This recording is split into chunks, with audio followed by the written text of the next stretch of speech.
그동안에 우리가 열왕기 상 이제 마쳤고요. 열왕기 하 시작을 하게 됩니다. 오늘 계속해서 열왕기 상에서 말씀하셨던 내용들이 자연스럽게 연결이 되는 그런 내용입니다. 그 역사적으로 보면 다윗 왕 때부터 모압이 속국이었습니다. 속국. 이스라엘의 이제 그 지배를 받는 그런 나라였습니다. 근데 오늘 본문에 보면 배반했다 이렇게 나오고 있거든요. 그러니까 아합 왕이 통치할 때까지는 계속해서 속국이었습니다. 그래서 매년 조공을 바쳤는데 그 내용이 우리 3장 한번 볼까요? 3장 4절 같은데, 네, 3장 열왕기 3장 4절 한번 보겠습니다. 4절 5절 읽습니다. 모압 왕 메사는 양을 치는 자라. 새끼 양 10만 마리의 털과 순양 10만 마리의 털을 이스라엘 왕에게 바치더니 아합이 죽은 후에 모압 왕이 이스라엘 왕을 배반한지라 이렇게 이야기를 합니다. 다윗 왕 때부터 계속해서 이제 모압은 이제 속국이었기 때문에 조공을 바쳤어요. 그리고 남북으로 갈라진 이후에는 북이스라엘의 속국이었습니다. 그래서 계속해서 이제 북이스라엘의 지배를 받고 있었고, 북이스라엘의 이제 조공을 바치는, 그래서 이제 군사력이 함께 했었기 때문에 이제 조금 이제 강한 이제 그런 나라가 형성이 되었었는데, 아합 왕이 죽고 그 아들 아하시아가 이제 통치할 때 이제 배반했다고 이렇게 나와 있는데, 그냥 배반한 게 아니고 아하시아가 지금 이제 움직일 수 없다고 하는 소식을 아마 들은 것 같아요. 그러니까 오늘 본문에 보면 이 왕이 이제 난간이라고 되어 있거든요. 그러니까 그 왕실에서 사마리아 성입니다. 지금 이게 아주 화려했던 왕궁이거든요. 그 왕궁에서 거닐다가 떨어졌어요. 가장 높은 곳에서 떨어졌어요. 그래서 아마 본인도 알고 있었던 것 같아요. 뭘 알고 있었느냐? 살 소망이 없다고 생각한 것 같아요. 근데 우리가 이 성경을 잘 보면 하나님께서는 항상 기회를 준다는 거예요. 사실은 이 아하시아 왕 같은 경우는 그 아버지인 아합 왕이 하나님을 버리고 우상 숭배하다가 사실은 하나님의 심판에 의해서 비참한 종말을 맞이했거든요. 그러면 그 아들 입장에서는 그 아버지의 비참한 죽음을 보면서 깨달아야 되잖아요. 그러니까 1차적으로 한번 하나님께서는 그 아버지의 비참한 죽음을 통해서 그 아들인 아하시아 왕이 깨닫기를 원했는데 깨닫지를 못했어요. 그러니까 하나님께서는 그럼에도 불구하고 또 한 번 기회를 준 거예요. 그 난간에서 떨어졌는데 죽었어요, 살았어요? 살아있단 말이에요. 그러면 그 순간에도 왜 갑자기 그 난간에서 왜 떨어졌는지는 몰라요. 지금 성경 안 가르쳐 줬으니까. 아무튼 떨어졌어. 그러면 죽지 않고 살았다는 얘기는 뭘 한 거예요? 하나님 기회를 준 거잖아요. 그러면 깨닫고 뭐 해야 됩니까? 하나님 앞에 와야 되잖아요. 그런데 오늘 본문에 보면 이 사자들을 에그론 바알세붑이라고 되어 있잖아요. 이게 원어를 보면 파리의 신이에요. 파리의 신. 지금 무슨 신이라고요?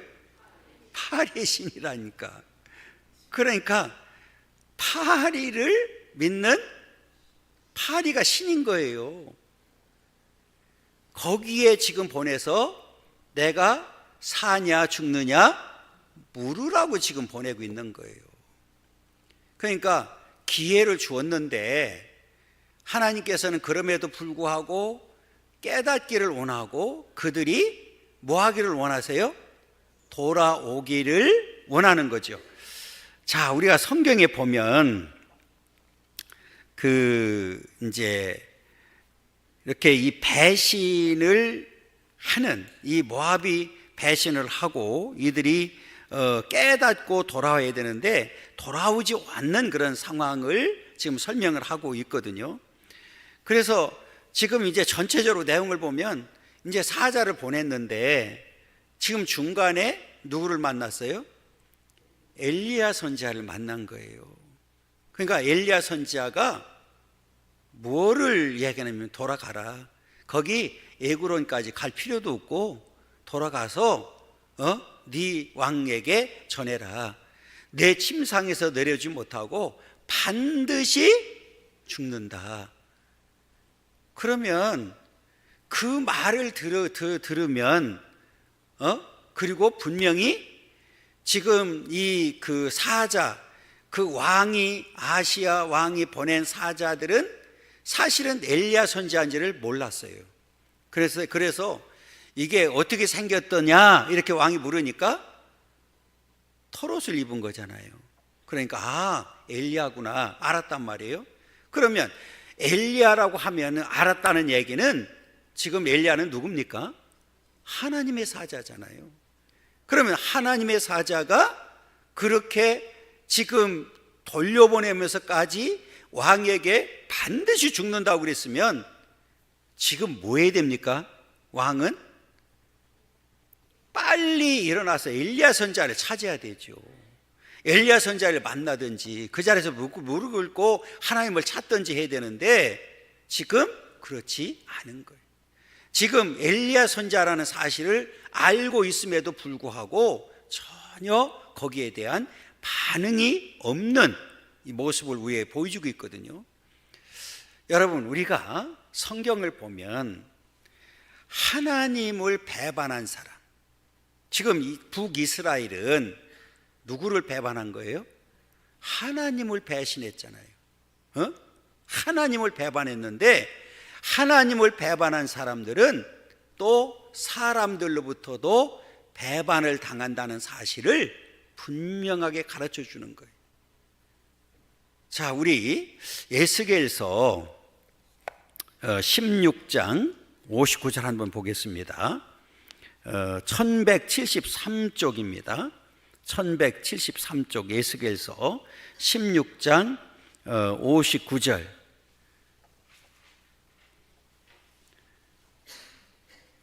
읽겠습니다.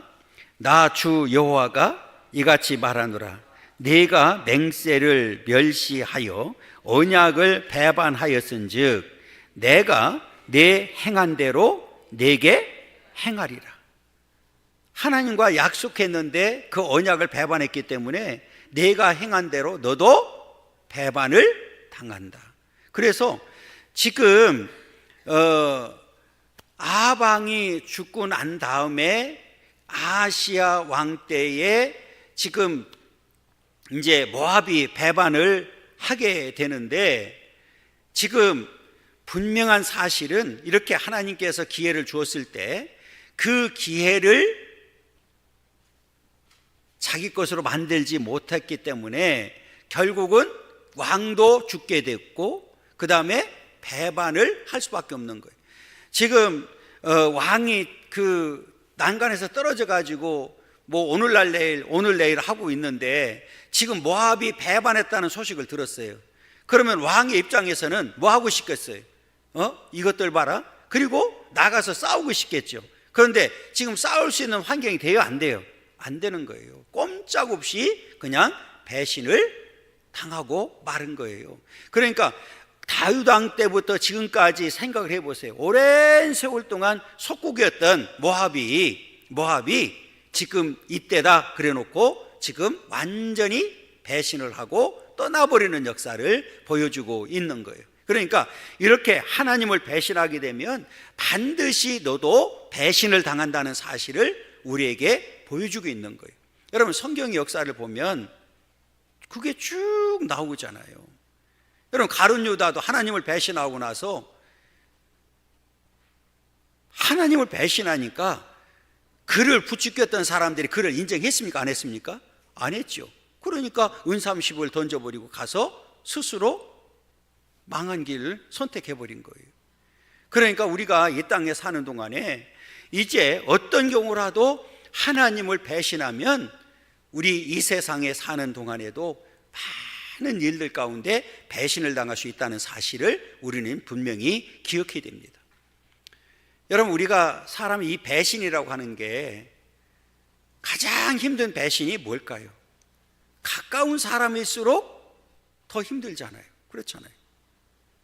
그냥 우리나라 사람들의 특성상 하지 말아야 될 것이 있대요. 그게 뭐냐? 동업하면 안 된대요. 우리 한국 사람들은 절대로 동업하면 성공 확률이 없대요. 언젠가는 반드시 배신을 당한다는 거예요. 이게 동업한다고 하는 것은 뭐예요? 이제 돈을 공동으로 투자하고 공동으로 무슨 이제 뭐 사업을 하든지 할 거 아니에요. 그렇잖아요. 그런데 그게 이제 돈이 조금 모여지고 하면은 어느 순간에 한쪽으로 이제 그냥 끝나버리는, 이게 한국 사람들의 특징이래요. 그래서 한국 사람들은 모이면 뭔가는 시작은 잘하는데 끝이 없다. 끝까지 가는 경우가 많지 않다는 거예요. 그래서 늘 배신을 당하는 그런 역사를 우리가 보게 되는데, 우리가 그럼에도 불구하고 우리가 하나님을 끝까지 잘 섬기게 되면 이 땅에서도 우리가 하나님 은혜 가운데 좋은 사람들을 만나서 우리가 복된 삶을 살게 된다는 거예요.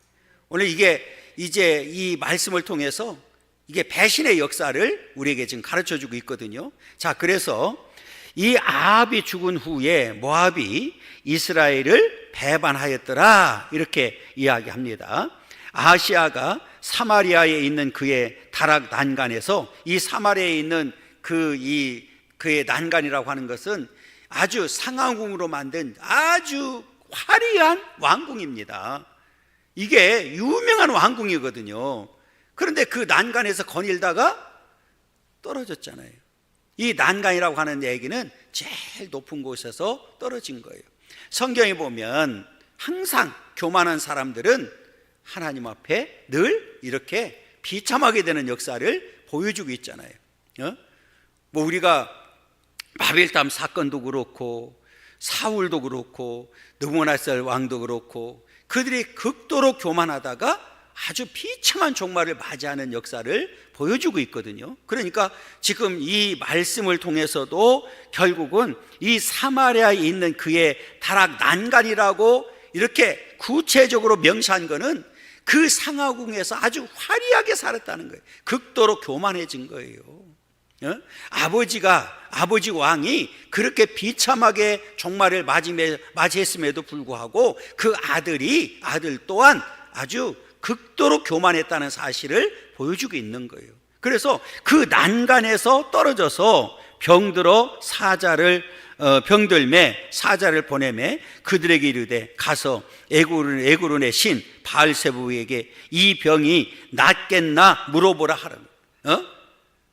파리한테 가서 물어보라는 거예요. 파리의 신이라니까. 그래서 에그론의 신 바알세부에게 가서 낫겠나, 이 병이 낫겠나 물어보. 아니, 지금 그냥 병든 게 아니라 지금 난간에서 떨어졌잖아요. 여러분 한번 생각을 해보세요. 지금 어떻게 떨어졌는지, 왜 떨어졌는지는 안 가르쳤지만 답은 나와 있는 거예요. 하나님의 심판이란 말이에요. 하나님께서 경고한 거란 말이에요. 하나님의 심판에 의해서 지금 그 난간에서 떨어진 거라고요. 그런데 깨닫지를 못하는 거예요. 그리고 지금 이렇게 이 병이 나을지 안 나을지 가서 물어보라는 거예요. 여러분, 이게 우상 숭배가 얼마나 얼마나 우스운지를 우리에게 보여주고 있잖아요. 여러분, 우리나라도 많아요, 적어요?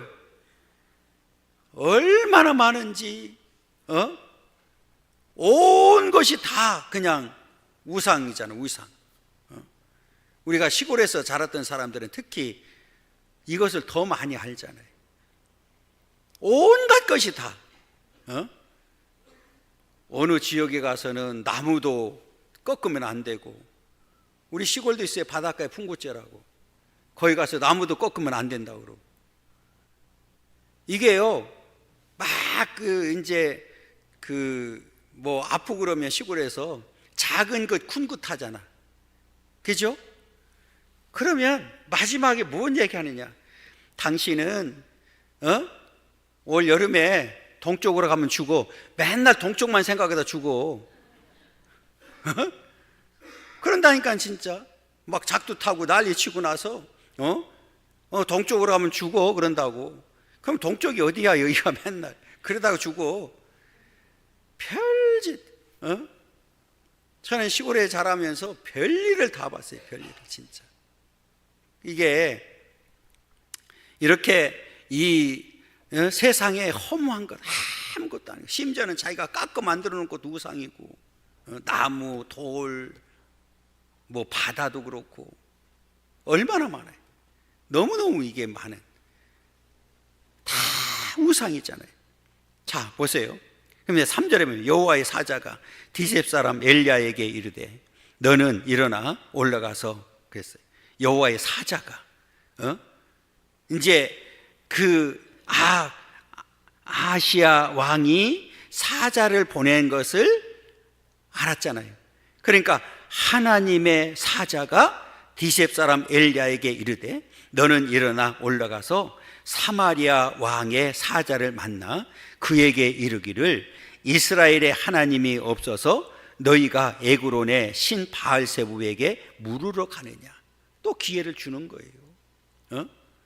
지금 이스라엘의 하나님이 없어서 너희가 에그론의 신 바알세부에게 물으러 가느냐. 이 얘기는 뭐예요? 하나님한테 물으면 간단하게 끝나는데, 하나님을 찾으면 되는데 왜 우상에게 사람을 보내느냐. 그러면 지금 이 아시아 왕도 우상 숭배하고 있는 거잖아요. 그래서 하나님의 사자가 만나서 지금 이렇게 이야기하라고 하잖아요. 그러므로 여호와의 말씀이 내가 올라간 침상에서 내려오지 못할지라 내가 반드시 죽으리라 하셨다 하라 그랬어요. 엘리야가 이에 가니라 그랬어요. 두 가지 얘기잖아요. 지금 이스라엘에 하나님이 없어서 애군으로 사람을 보내느냐, 그리고 반드시 내가 올라간 침상에서 내려오지 못하고 반드시 죽는다. 반드시 죽는다. 이게 두 가지를 지금 이제 하나님의 사자가 가르쳐 주었어요. 이거는 앞에 거듭 말씀드리지만 기회를 준 거잖아요. 기회를. 하나님께서는 원하는 게 있더라고요. 그게 뭐냐면 악인도 끝까지 회개하고 돌아오기를 원하시는 게 하나님의 뜻이더라고요. 자, 우리 또 찾아보죠. 에스겔 33장 11절 1202쪽입니다.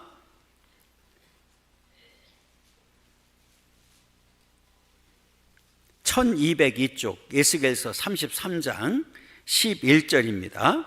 읽습니다. 너는 그들에게 말하라. 주 여호와의 말씀이니라. 나의 삶을 두고 맹세하노니 나는 악인이 죽는 것을 기뻐하지 아니하고 악인이 그의 길에서 돌이켜 떠나 사는 것을 기뻐하노라. 이스라엘 족속아 돌이키고 돌이키라.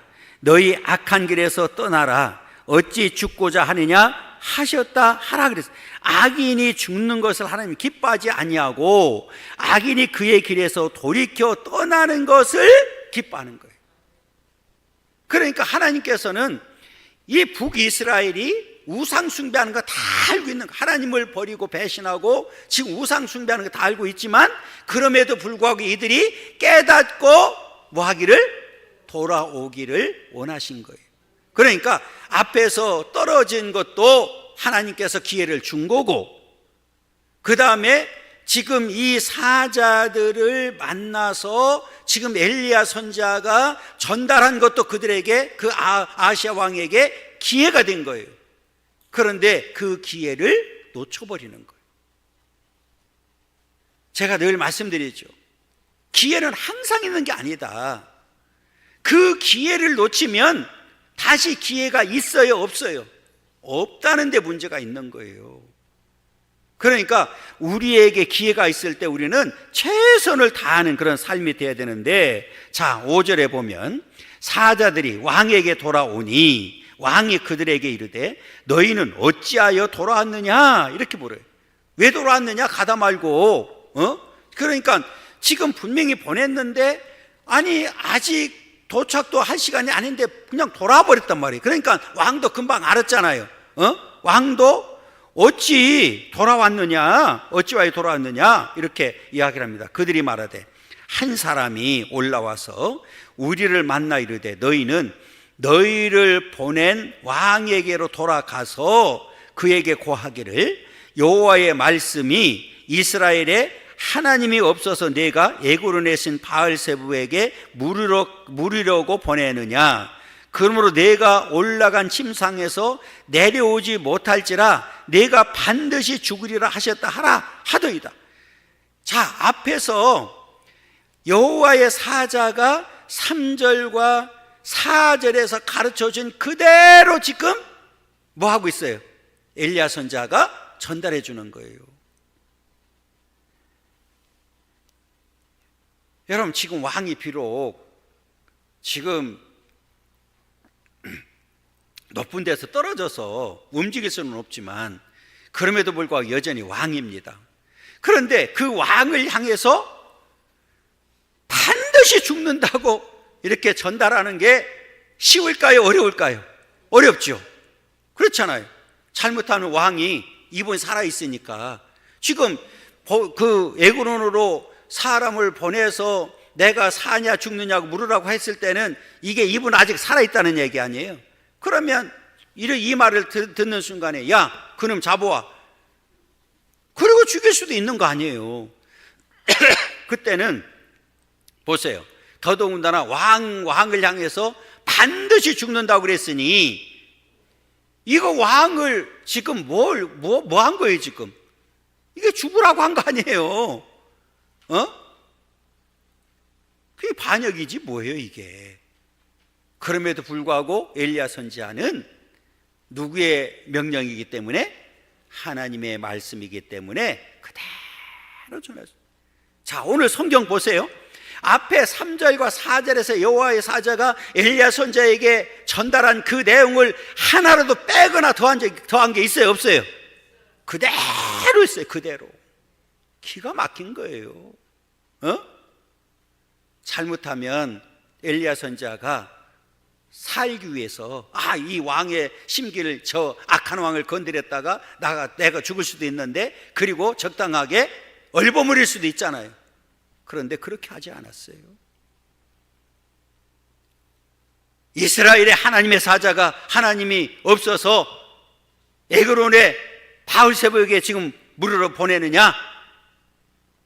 내 침상으로 올라갔는데 내가 그 침상에 내려오지 못하고 반드시 죽는다고 아주 자신 있게 전합니다. 그리고 가서 전하라고 얘기하잖아요. 여러분, 우리는 하나님의 말씀은 제가 늘 말씀드리지만 가감하면 안 되는 거예요. 그대로 전하고 그대로 받아들이고 그대로 믿고, 이게 우리가 사는 비결입니다. 여러분, 우리가 잘못하면 하나님 말씀을 자기의 좋은 말씀만 취할 수밖에 없잖아요. 그렇잖아요. 그거는 망하는 길이에요. 망하는 길. 그래서 우리가 이 성경을 이야기할 때는 거울과 같다고 하는 이유가 뭐예요? 거울은 항상 비추는 거잖아요. 그러면 잘못된 것은 고치려고 거울을 보는 거지. 그렇잖아요. 그러니까 이 말씀에 우리는 절대 순종하는 삶을 살아야 되는 거예요. 이게 우리가 사는 비결이라는 거죠. 그래서 오늘 말씀을 보면 이렇게 하나님께서는 악한 자지만 그럼에도 불구하고 기회를 주시는 하나님, 그러나 그 기회를 놓치면 이렇게 오늘 아시아 왕이, 오늘 아합 왕이 비참하게 종말을 맞이했던 것처럼 그렇게 된다는 사실을 우리에게 분명하게 가르쳐주고 있습니다.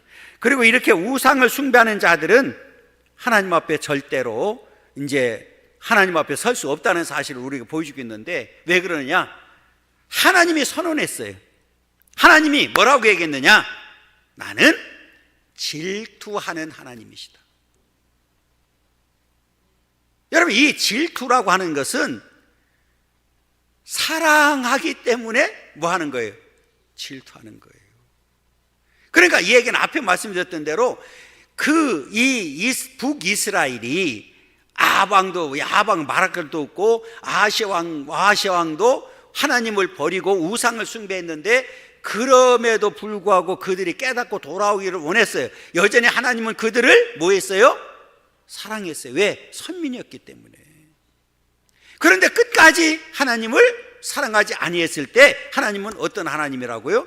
질투 하나님. 그러면 그 질투하신 하나님은 이들이 끝까지 돌아올 때는 뭐 할 수밖에 없어요? 하나님의 심판이 있을 수밖에 없는 거죠. 자, 우리 출애굽기 한번 봐요. 출애굽기 34장 14절 보겠습니다.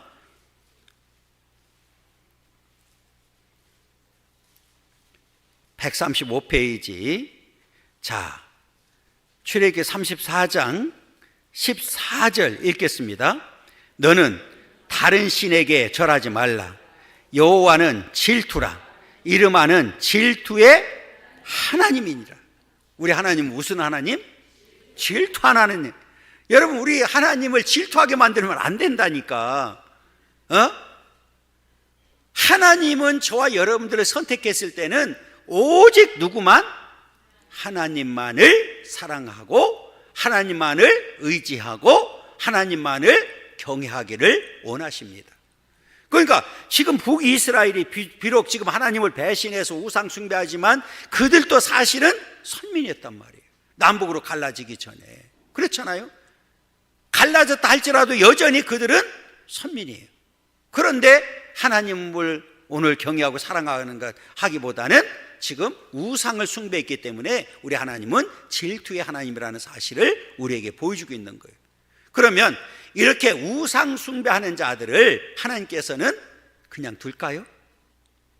자, 우리 신약에 넘어와서, 자, 로마서 우리 한번 보겠습니다. 짚고 넘어가겠습니다. 로마서 1장 21절부터 23절까지 보겠습니다.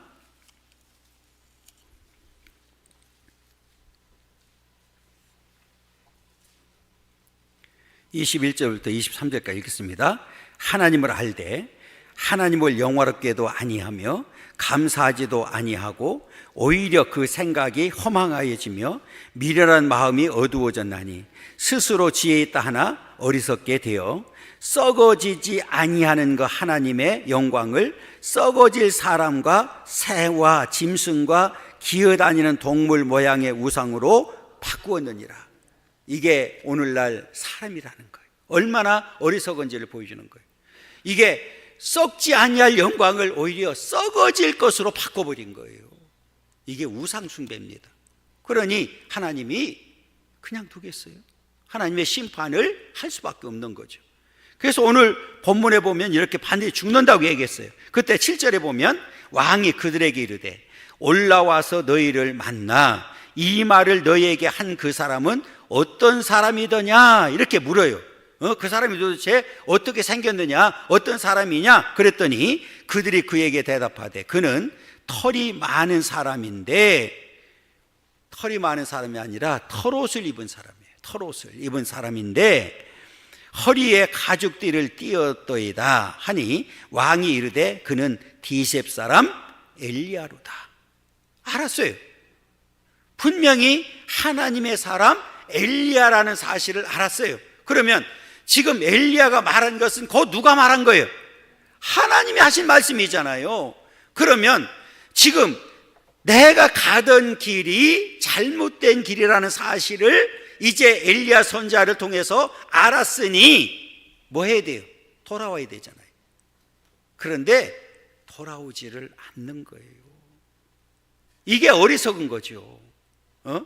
분명히 알았어요. 아, 하나님의 사람 디셉 사람 엘리야구나. 그러면 엘리야는 분명히 하나님 사람이라는 사실을 왕이 분명히 알고 있었음에도 불구하고 끝까지 하나님 앞에 돌아오지 않는 어리석은 모습을 우리에게 보여주고 있습니다.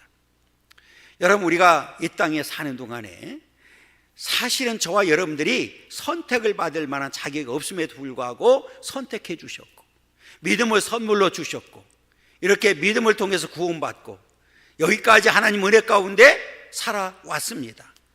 그러면 앞으로도 전적으로 하나님을 의지하고 하나님을 경외하고 하나님께 모든 영광 돌리는 삶을 살게 되면 하나님께서는 끝까지 저와 여러분들의 삶을 주관하시고 반드시 승리하도록 역사하실 줄 믿습니다. 오늘 이 아시아같이 아합왕같이 어리석은 자가 되지 않기를 원하고, 우리는 이제 분별력 있는 삶을 삶으로 인해서 어떻게 해야 하나님을 더 기쁘게 하고, 어떻게 해야 하나님을 영화롭게 하고, 어떻게 해야 하나님께 영광 돌리며 사는 삶이 되는지를 우리는 분명히 기억해야 됩니다. 그래서 마지막까지 우리는 오직 하나님께 영광 돌리고 하나님의 뜻을 구하고 뜻대로 삶으로 인해서 하나님 앞에 영광 돌리고 마지막까지 우리는 승리하는 삶을 살아야 될 줄 믿습니다. 우리가 이 땅에 사는 동안에 이렇게 믿음을 가지고 사는 삶이 얼마나 복된 삶인지를 분명히 기억하고, 하나님께서 우리에게 주시는 이 말씀 붙들고 말씀에 의지해서 한 주간도 승리하는 그런 복된 삶이 되기를 간절히 소망합니다.